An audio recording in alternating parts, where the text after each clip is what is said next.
Martin Blake is a promising medical student undergoing residency at a hospital in Southern California. One of his patients, Mr. Sanchez, doesn't speak English. Unable to find any colleagues with knowledge of the Spanish language, Martin attempted to improvise. Later during a briefing, doctors discussed patients' medical histories. Right after that, Martin approached the department head and asked if he could apply for a grant. Mr. Whalens was surprised because Martin had only been working for 6 days. However, the department head hinted that a good doctor could always expect recognition. When Martin asked a nurse to take a patient's blood for analysis, she refused under the pretext of being busy. Obviously, the junior medical staff didn't yet respect the new doctor. Martin had to do it himself. The patient turned out to be a pretty young girl. After his shift, Martin returned to his small, unfurnished apartment. He received a package from his mom as a reminder of home. The family photo was supposed to remind him of how proud the parents are of him. Martin wrote a response letter and later attended a party in the evening. Dan Page, Martin's friend and colleague, introduced him to Christine, the daughter of a renowned cardiothoracic surgeon. Martin returned to his empty apartment. Furniture was scarce, but he was just beginning to settle in at his new place. Martin's patient, Diane Nixon, was feeling unwell. When she asked what was wrong, Martin explained it was pyelonephritis, a kidney infection. The doctor examined the patient. With timely treatment, pyelonephritis is not life-threatening. Diane was visited by her relatives and her boyfriend Rich. Martin left to not interfere.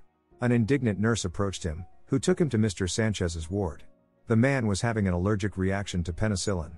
Martin is sure there were no allergies in the patient's medical record. Perhaps Teresa had tampered with the records because she has something against the new doctor. In the dining room, Jimmy, an orderly, joined Martin. Apologizing, Martin almost immediately left and took a seat at Mr. Whalens' table.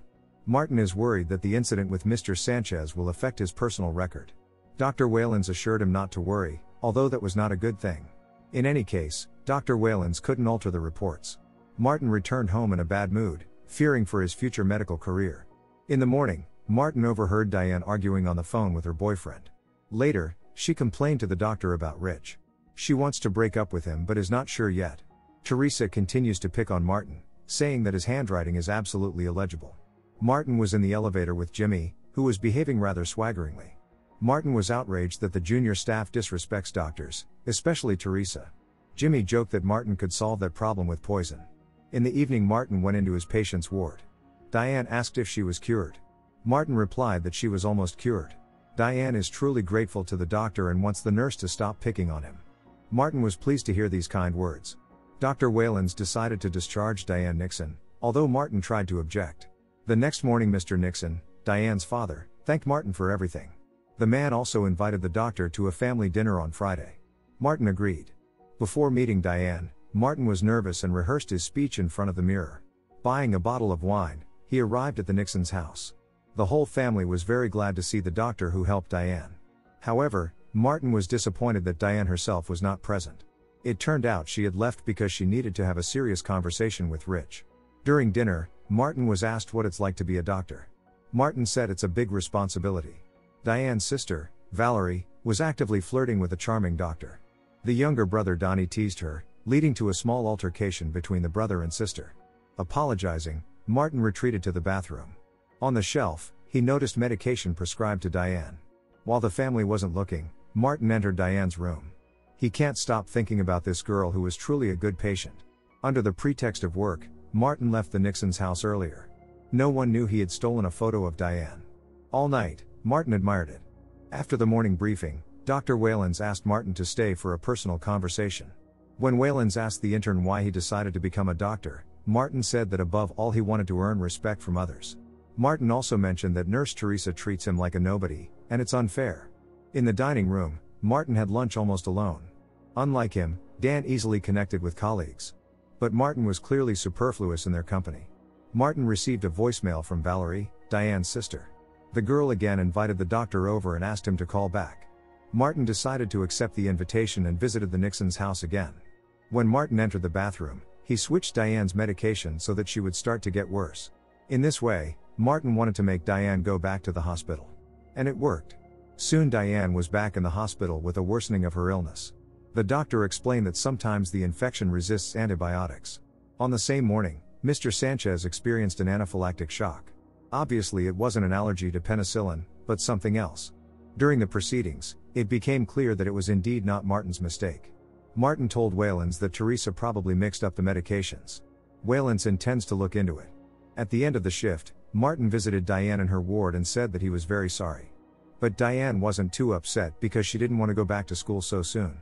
Martin said he prescribed her a new medication.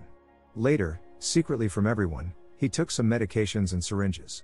While Diane slept, Martin injected this medication into her drip. In the corridor, Martin ran into Nurse Marianne, who said she was being fired. It was she who mixed up the medications for Mr. Sanchez, not Teresa. Hearing this, Martin was upset. He hoped it was Teresa. In the restroom, Martin disposed of the syringes. The next morning, Diane had a fever. This means she'll have to stay in the hospital for a few more days. But Martin wants more of it. He wants Diane to get even worse.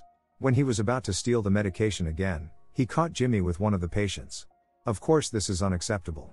Martin ordered to take the patient back to the ward. Alone, the doctor stole medications again, after which he injected it into the drip of sleeping Diane. When Teresa entered the ward, Martin had already finished, so the nurse didn't see anything suspicious. The only thing that surprised Teresa was the fact that Martin was at work on his day off. Before leaving, Martin replaced Diane's pills with another patient's pills. In the morning during the briefing, doctors discussed Diane's case. Despite the treatment, the patient's condition continues to deteriorate. Diane is really very sick. Martin explained that they need to start a course of new antibiotics, otherwise sepsis may develop. Diane is ignoring calls from Rich. She doesn't want to see or hear him right now. Seeing that Rich came with an inflatable balloon, Martin didn't let him into the ward. Asking the doctor to give Diane the balloon, the guy was forced to leave with nothing. Of course, Martin had no intention of passing on the gift from the boyfriend to Diane. Since this is a difficult case, an expert visited Diane's ward. Despite her weakness, the girl can't sleep. Martin assured her that everything would be fine. Diane admitted that after being discharged from the hospital, she led an unhealthy lifestyle. Now she fears that this has led to a recurrence of the illness. Martin said that this was indeed the case. Doctors are puzzled by Diane's case. Neither Dr. Waylands nor the expert has any idea how to help the girl. But they do what they can. The expert asked Martin to go down to the parking lot and retrieve the sepsis treatment protocol from his car. Sitting in the car, Martin envisioned that someday he would be as respected as that man. Diane ended up on the operating table. Although Martin is not a surgeon but a therapist, he was there to support her. Diane fell asleep under anesthesia. When Diane woke up in her ward, Martin was again by her side. The girl said she felt like in a fog. Martin assured her that this was a normal reaction. Suddenly the patient asked the doctor if he was married. Martin evasively replied that everything was complicated. Diane thought that the doctor liked her sister. However, Martin denied this. Right during the conversation, Diane fell asleep due to weakness. Unable to restrain himself, Martin kissed her. Martin dozed off, and when he woke up, he saw that Diane was not in the ward. Martin aggressively demanded answers from the nurse about where the patient was. In confusion, Teresa said that the patient had been taken to the intensive care unit.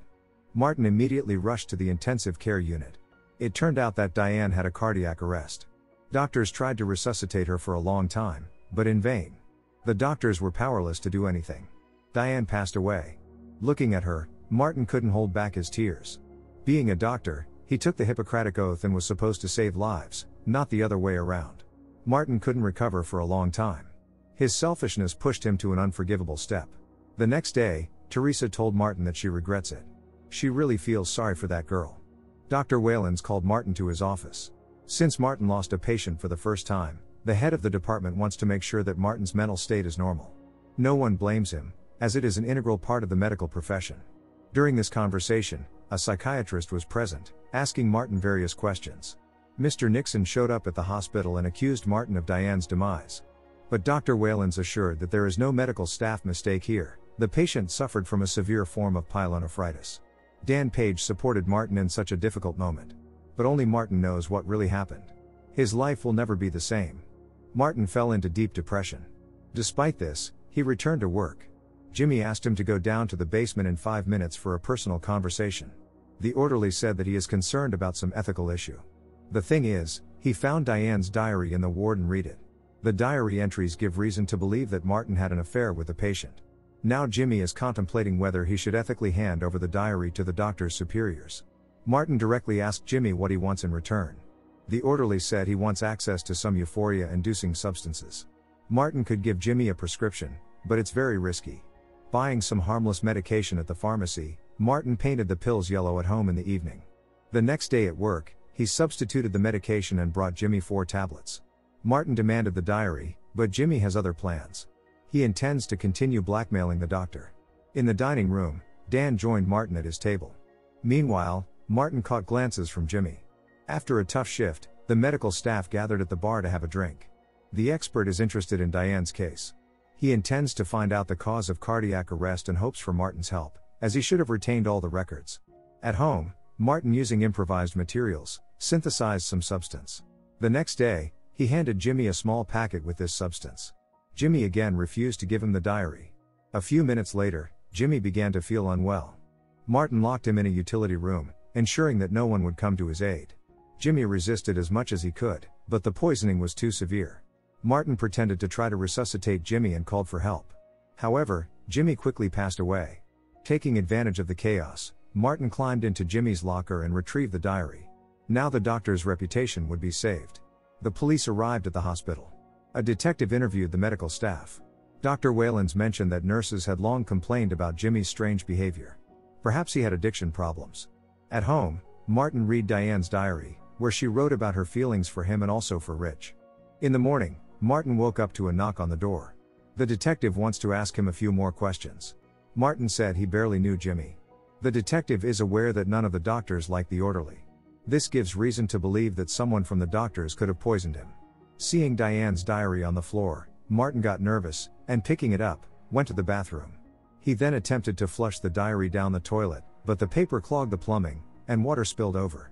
Martin climbed out the window and came to the shore, recalling one of the last conversations with Diane. When Diane had asked him earlier how he imagined his demise, Martin had replied that he imagined it as if he were going into the ocean and disappearing without a trace. In reality, Martin returned to his house through the window and hastily disposed of the soaked pages. Then Martin pretended that he urgently needed to go to work. The detective had no more questions, so he thanked the doctor for his help. Martin returned to his duties as if nothing had happened. Don't forget to subscribe to our channel not to miss more exciting new products. Also, the authors will be pleased if you leave your opinion in the comments.